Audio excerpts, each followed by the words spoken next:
এখন যা পরিস্থিতি, ভগবানের কাছে একটাই কামনা করি, আমাদেরকে রক্ষা যারা করছে, ঝড় নেই, জল নেই, রোদ নেই, বর্ডার কাছে দাঁড়িয়ে আমাদেরকে ভালো রাখার জন্য, ভারত মাতার গায়ে যাতে এক ফোঁটা আঁচ না লাগে সেটা রক্ষা করার জন্য আজ পড়ে আছে।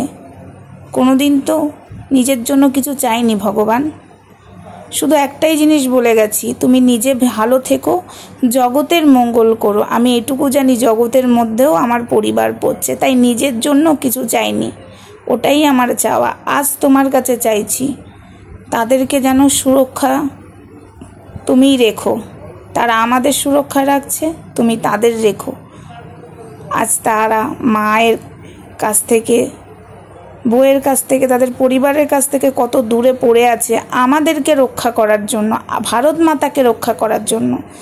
আমরা তো আর কিছু করতে পারি না, ভগবানের কাছে এটুকুই প্রার্থনা করতে পারি। তাই এটুকুই প্রার্থনা করছি, ভগবান ছাড়া আমরা কিছুই না। দিনের আলো রাতের অন্ধকার ভগবানের জন্যই হয়। গাছের পাতা ভগবানের ইশারা ছাড়া এক ফোঁটা নড়ে না, যে যতই বলুক না কেন। এই যে কিছু কিছু মানুষ ঠাকুর নিয়ে ভণ্ডামো করে বলছে আমি ভগবান, তাই কখনো হয় নাকি? এখানে এলে এটা ভালো হয়ে যাবে, ওখানে এলে এটা ভালো হয়ে যাবে না। ভগবানের কাছে বিশ্বাস করে অবশ্যই যাওয়া উচিত, ভগবানের মন্দিরে অবশ্যই যাওয়া উচিত, কিন্তু বিশ্বাস করে ভগবান কপালে যেটা লিখে রেখেছে সেটাই হবে। আর যদি খণ্ডাতে পারে, মানুষ নয়, ওই ভগবানই খণ্ডাতে পারবে আমাদের কপালে খারাপ কিছু, তাই না বন্ধুরা?